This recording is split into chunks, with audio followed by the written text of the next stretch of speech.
ನಿಮ್ಮ ಅಪ್ಪನ ATM pin ನಿಮಗೆ ಗೊತ್ತಿರ್ಬೋದು, ಆದರೆ ಅವರ ಬ್ಯಾಂಕ್ ಬ್ಯಾಲೆನ್ಸ್ ಗೊತ್ತಾ? ಒಂದು ದಿನ ಮಗನಿಗೆ ಅರ್ಜೆಂಟಾಗಿ 2,000 ರೂಪಾಯಿ ಬೇಕಿತ್ತು. ಅವನು ಅಪ್ಪನಿಗೆ ಕಾಲ್ ಮಾಡ್ದ, ಅಪ್ಪ 2,000 ರೂಪಾಯಿ ಬೇಕಿತ್ತು.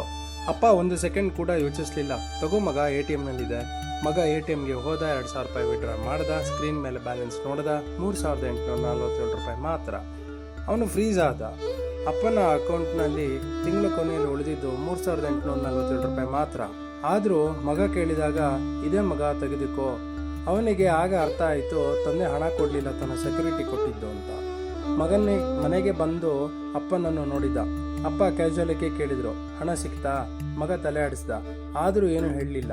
ಯಾಕಂದರೆ ಆ ದಿನ ಮೊದಲ ಬಾರಿ ಅವನಿಗೆ ತನ್ನ ತಂದೆ ರಿಚ್ ಅನ್ನಿಸ್ತು. ಹಣದಿಂದಲ್ಲ, ತನ್ನ ಮಗನಿಗಾಗಿ ತನ್ನ ಬಳಿ ಇದ್ದ ಕೊನೆಯ ಭರವಸೆಯನ್ನು ಕೂಡ ಮನಸ್ಸಿನಿಂದ ಕೊಟ್ಟಿದ್ದು. ತಂದೆಯ ಬ್ಯಾಂಕ್ ಬ್ಯಾಲೆನ್ಸ್ ಕಡಿಮೆ ಆಗುತ್ತಾ ಹೋದಂತೆ ಮಕ್ಕಳ ಮೇಲಿನ ಅವರ ಲವ್ ಬ್ಯಾಲೆನ್ಸ್ ಯಾವತ್ತೂ ಕಡಿಮೆ ಆಗಲ್ಲ.